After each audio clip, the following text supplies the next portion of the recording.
Do you want to hit us with that intro music? The sweet, sweet intro music. Yeah.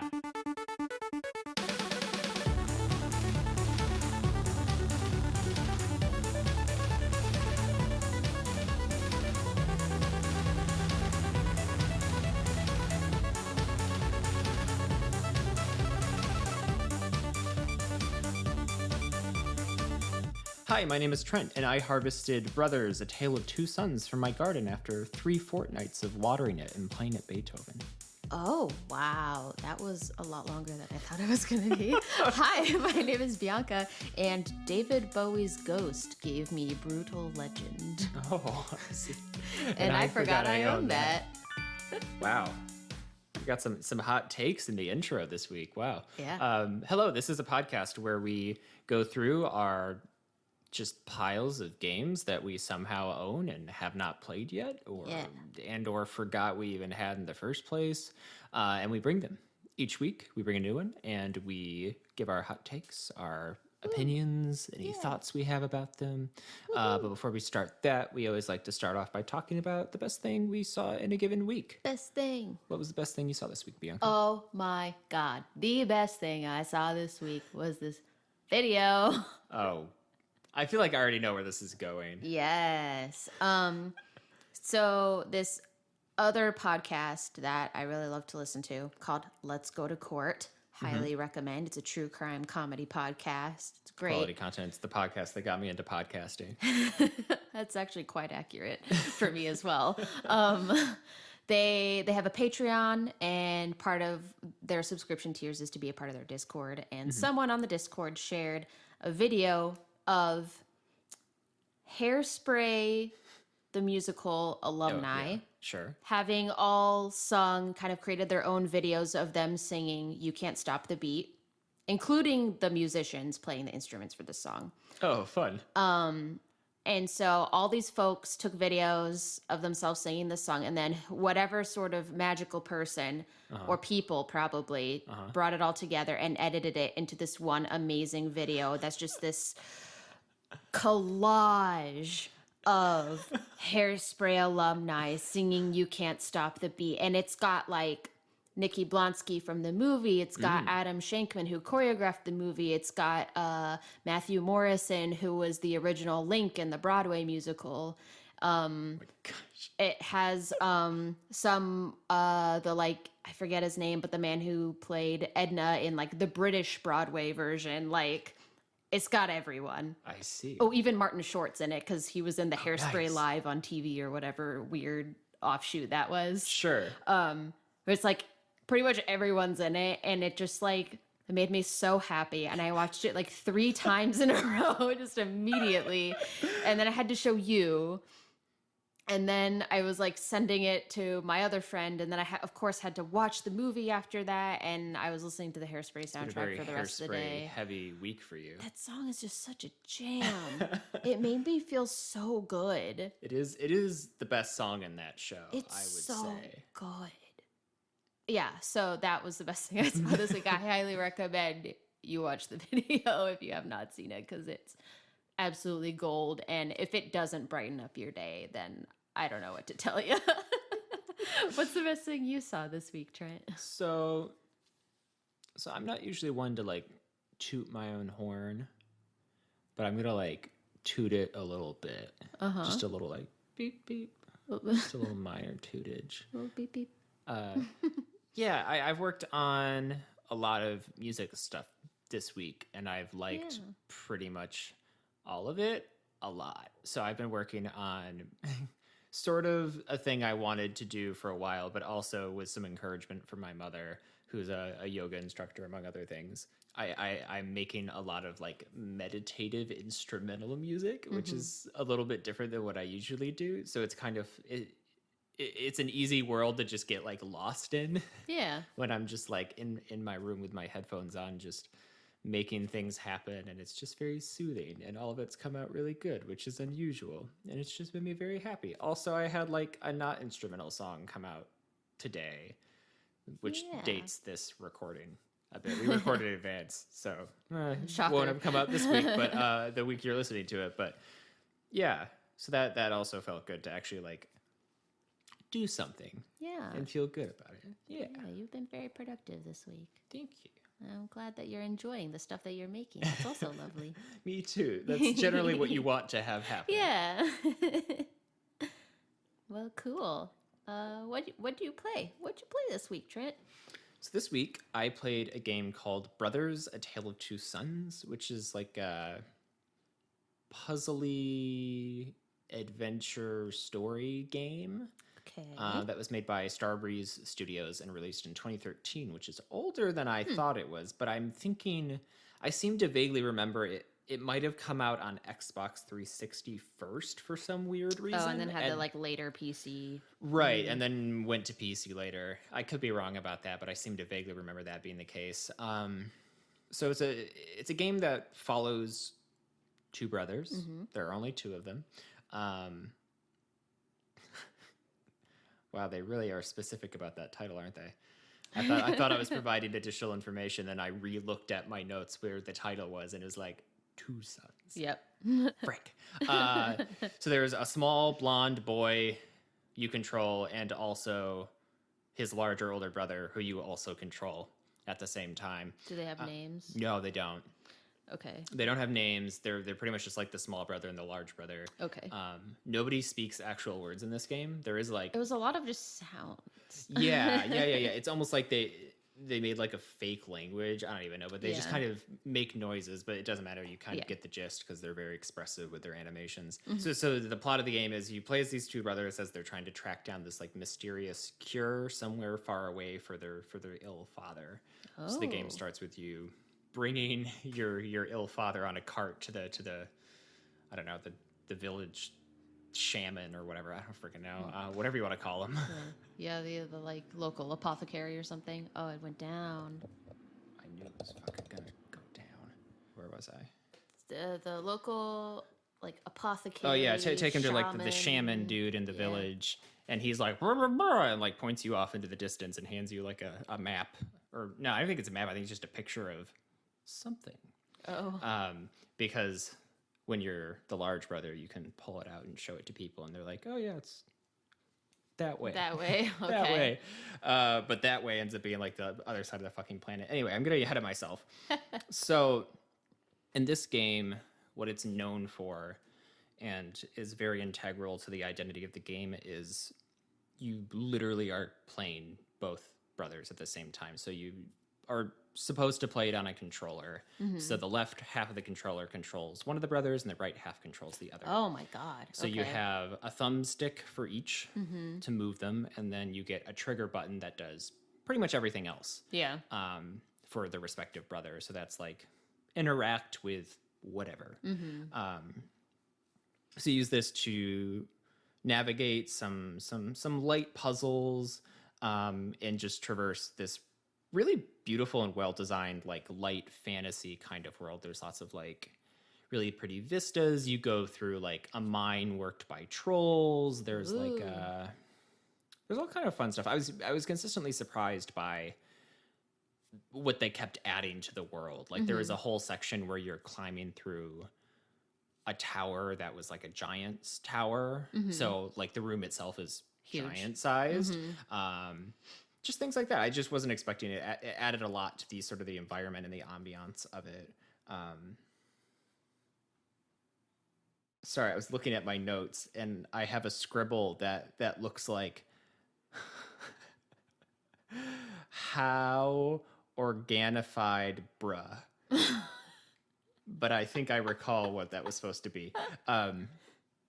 So doing the controlling of both characters is kind of tricky if you've never done it before. Yeah. And I mean, that's kind of the point. But the way I ended up having to do it a lot of times was put the brother who you control with the right stick on the right side of the screen. Like, for example, if you're going to the right, have him lead. And then I could do it pretty well. But the second they were like on other Switched. sides or you weren't going towards right or left, Yeah. I would get so confused sometimes. My brain would just like stop working, especially towards the beginning. It did feel kind of clunky to start because, I mean, it is like you have one button to do everything and you're Right. controlling two characters with a joystick separately. So it's bound to be a little bit clunky, but the payoff for that mechanic is really good. Like, it's the strongest part of the game, and I'll get to that in a little bit. All but right. I was just wanted to preface by explaining how this all works. I liked it in the beginning when it was really clunky. You're walking through, like, one of the first places you are is the town where they live, and I just imagine the old geezers off to the side being like, it's those boys walking around like they're in a damn pinball machine again, because I'm like ricocheting back and forth. They're like diverging into each other and bouncing off because I'm just trying to fucking just walk like a normal person, and they're just not succeeding at that goal. Outside of that, the game in general does a lot with very little. It's a really short game. I finished it for the podcast. I think it only took me maybe like 4 hours or so. And there's like other little there's a lot of like little optional bits of environmental storytelling, which is part of one of the things they do a lot. Okay. So first of all, this game is a lot darker than I thought it was going to be. So prefacing for this, one of my favorite examples is there is a part where you're walking up a mountain path, and off to the side, you see a guy fixing a noose from a tree. Mm-hmm. And as you walk over there, he falls or jumps off his little stump or something and begins to hang himself. But you can climb up. This is totally optional. You don't have to do this. You can climb up and undo the knot at the top of the tree, so he lives. Oh. And then as you do that, the way the camera works in this game is kind of bizarre, but it frames things really cinematically. Mm-hmm. So as you are doing that, like if I hadn't done that, it wouldn't have done this. The camera shifts a little bit, and you see off to the left side the burned wreckage of his house and the corpses of what are presumably like his wife and child or something like that. Wow. And then you see off on the corner a little glowing, like a well-lit little box. Uh-huh. And I'm like, what is this? What is box? And you can navigate your way. You have to like go down a cliff and come up from the bottom or something like that. And you get the box and you bring it back to him, and it's a little music box. Oh. And he plays it. Oh. And then it like flashes away and comes back, and you've like helped him build a grave for his deceased. Oh. It's kind of nice. That's sweet. Stuff like that. Yeah. The world building and sort of the environment are probably the best parts of this game as you go. Like the gameplay is super light, super minimal. It's pretty much just kind of to keep you moving forward and keep you somewhat engaged. Okay. It's really more about the story and the feel of it that it is, doing puzzles or anything like that. Yeah. There's some light like platforming-ish stuff and light puzzle stuff, but it's really just to keep you going. Kind of like Journey. Yes. Yeah. Okay. Very similar in to the Journey. same sense. You're just kind of, you're like on this quest, but you don't do a whole lot. You just kind of go and experience. Yeah, Journey is for those who don't know, was an indie game on the PlayStation 3, so like 10 years ago or something. It was actually probably around a pretty similar time to this. Wow, that was a terrible sentence. It probably came out at a very similar time to this, and that's a game where you control like this kind of cartoony hooded figure, and you cross all these different environments towards a mountain in the distance. There's no words, just beautiful music and traversing through different sections. So it's very similar to this. This has more of a story in that there are characters. Journey, you're kind of intentionally left vague. Yeah. You don't really know what you are, who you are, or why you're doing what you're doing. Yeah. This is a little more concrete in that fact. So you have the two brothers, their relationship. Yeah. You're on the quest to like cure their father's illness, that whole thing. Yeah, exactly. Yeah.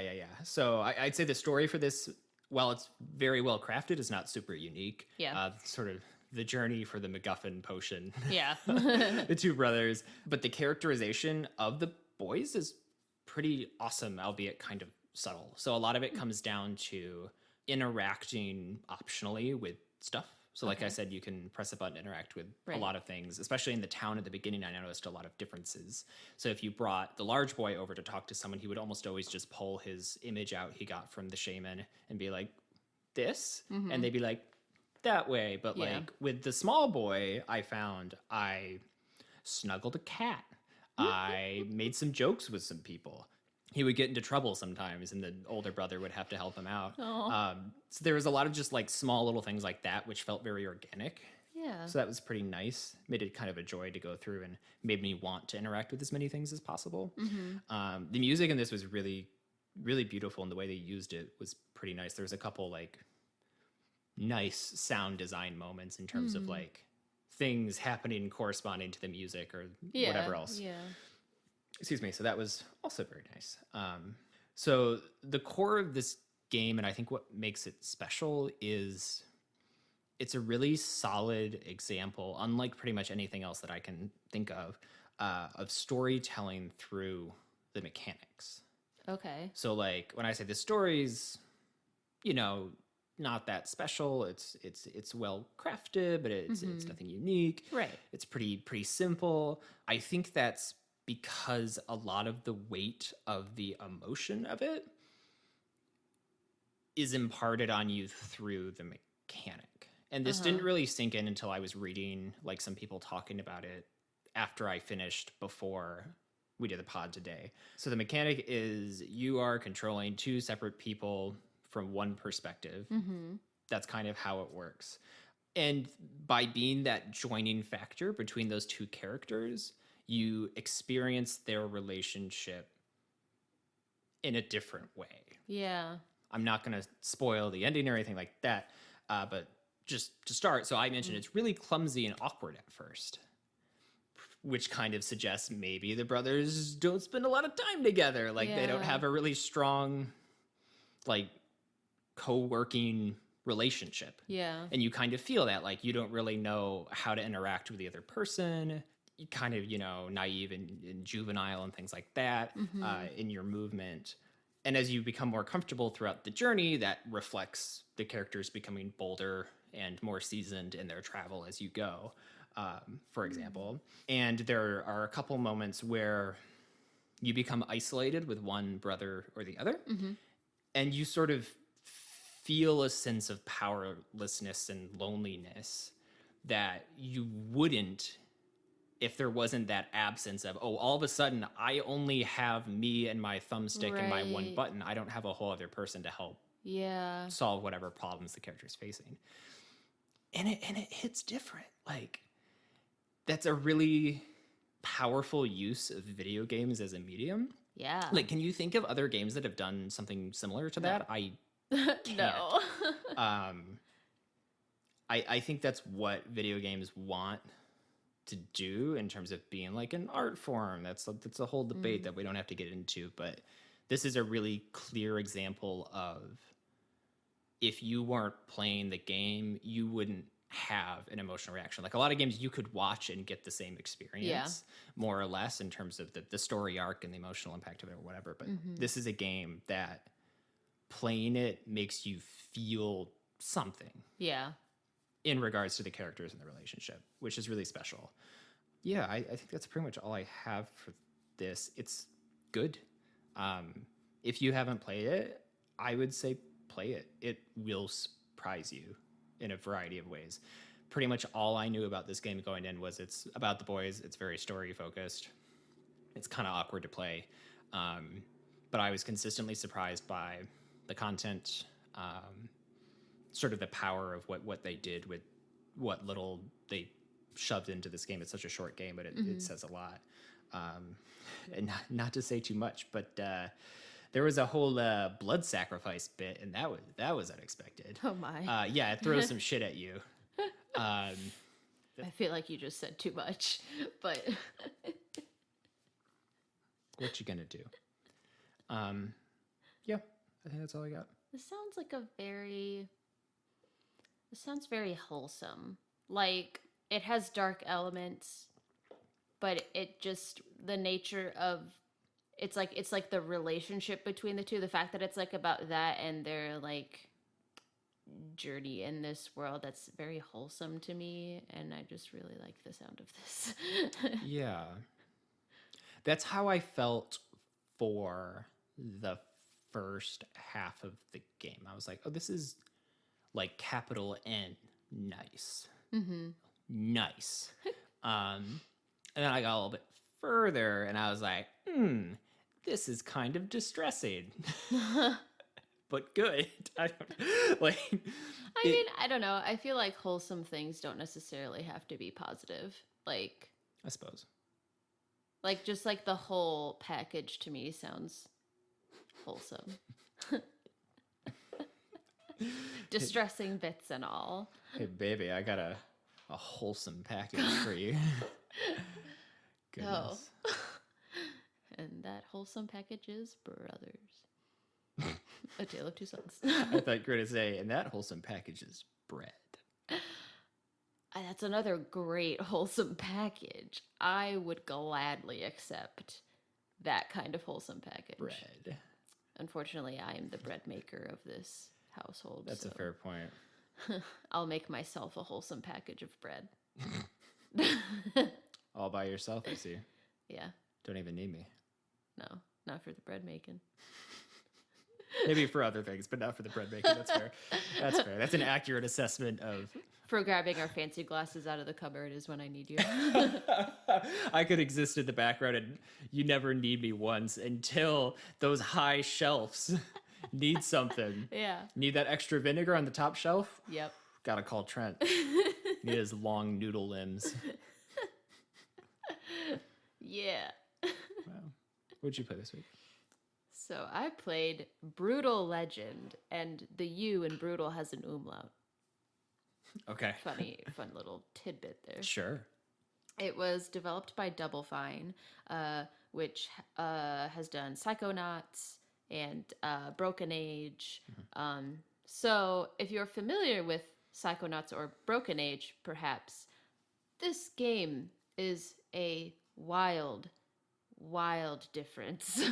Yeah, because those those are like almost like a throwback to old point and click adventure games. Yes. Is I think what Double Fine is mostly known for. Very character focused, quirky point and click adventures. Right. So what is Brütal Legend? Well, so it came out for like PS3 and Xbox in 2009.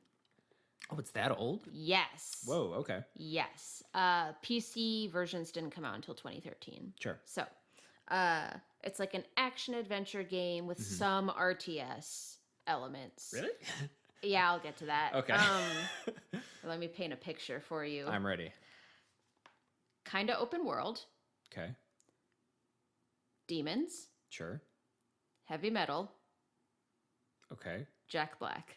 Oh. So, you play a roadie named Eddie Riggs. He's the main character. He's who you play. Voiced and modeled after Jack Black. Okay. Which is already amazing because Jack Black is great. And it's honestly like, with the whole theme of this game being heavy metal, as I mentioned, that was a part of this picture of the game. To me, it was like I was seeing like School of Rock Jack Black all over again. Like, it's not even that far off in terms of time. Exactly. 2009? Exactly. Yeah. It was like not too far off. It's a pretty similar kind of personality.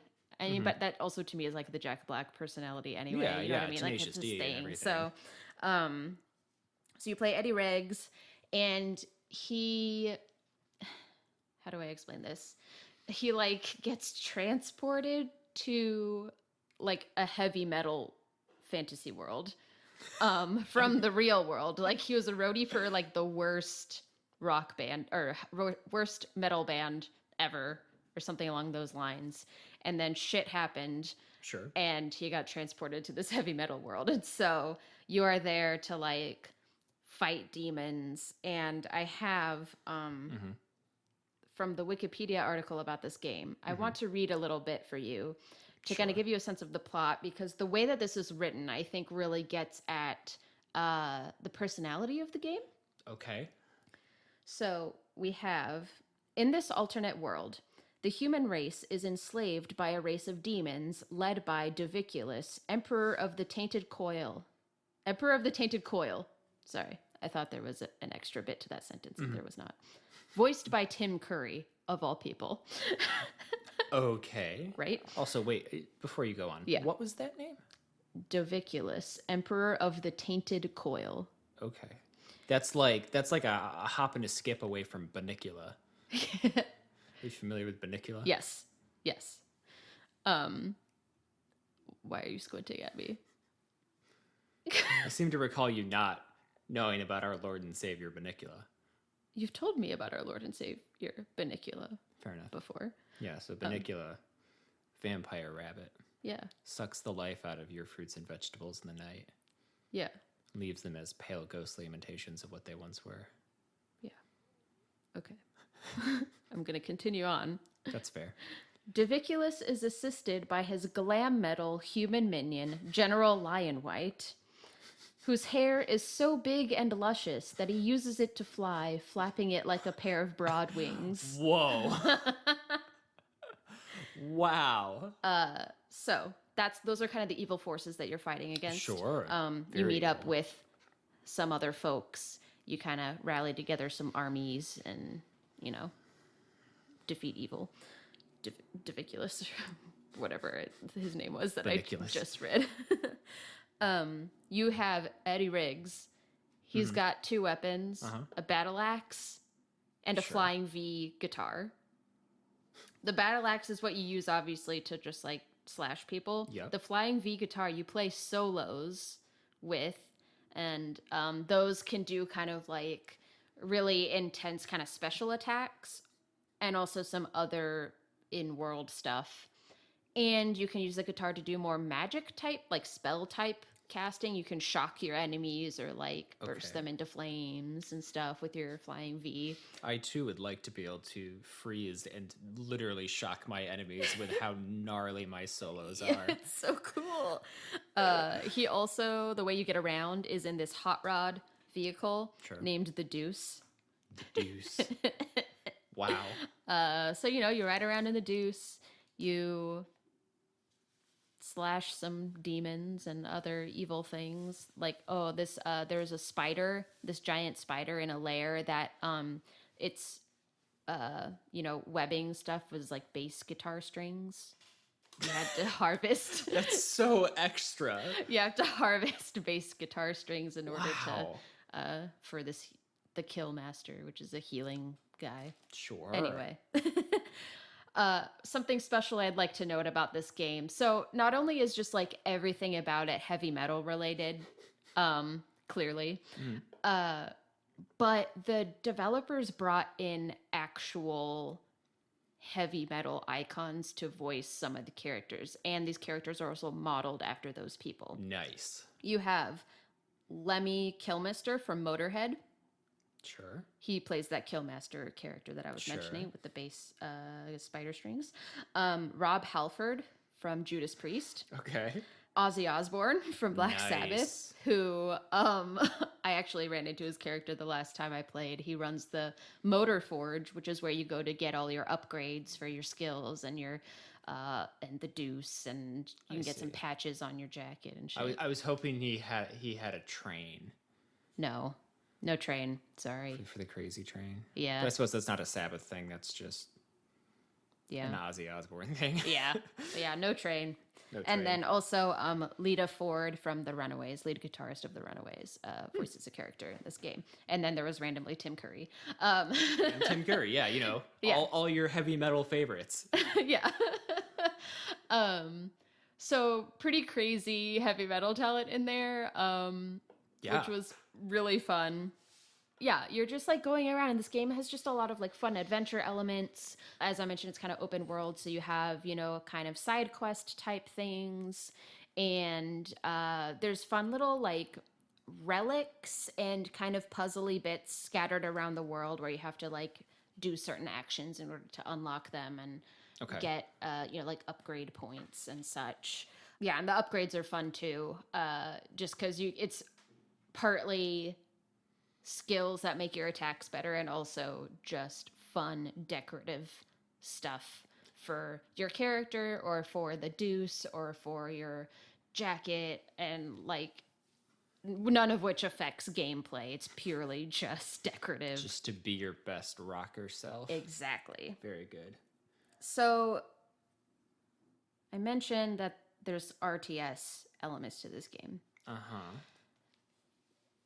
This is like you can command kind of a group of allies. You have this army of like headbangers. They're just these big muscly dudes who have a really scrunched up face but long necks, and various headdresses or long hair or whatever, and the way they attack is by headbanging. Oh, of course, yeah. So the way they have this kind of like command feature with the D-pad, in that you can have them follow you, you can have them defend one area and attack things that come to that area while you move elsewhere. You can order them to go to a target ahead of you to attack in front of you, that sort of thing. So it adds a little bit of fun to some of the major boss fights in this game, but it is kind of clunky because there is a what do you call it? There's kind of like a limit, like a distance limit to how your commands work. So if you're too far away from your dudes and you click the come to me button, they won't. So you have to do a lot more running around when it might not be advantageous for you to do so, depending on what the task at hand is. Sure. So that part's a little clunky, but I mean, it was like fun when I did use it. And it's hilarious to watch like the mob attack stuff. Like you can get them to I forget what the mob attack is called, but you just like do the like rock symbol with your hand, you know, where you have your like index and pinky up, and you like thrust it in front of yourself, and then you have like this mob of headbangers go and like bang things as you're just like slowly walking up this hill. Like, wow. It's wild. But aside from that slight clunkiness, the game is just cheesy fun. It's a little repetitive in the gameplay. It's kind of like you go, storyline thing happens, you adventure through an area, and then you have a boss fight, and every boss has its own shtick that you need to figure out, and then you do it a couple times, then you win, and then that kind of repeats in that way. The side quests, as of what's available to me now, only really run in like 2 or 3 different forms. There isn't a whole lot of variety with the side quests, and they're not hard at all. There's just extra stuff you can do. But I think that the just crazy, cheesy world and just the personality of this game as a whole totally makes up for what is a little bit lackluster in just the gameplay itself.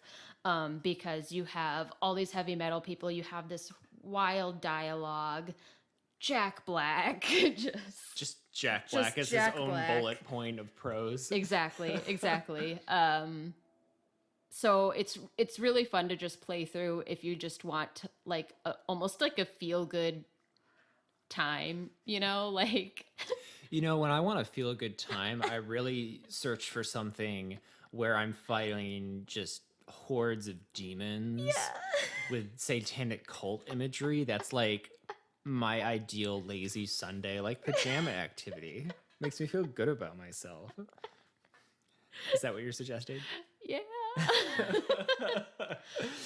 I mean, yeah, because it's just fun.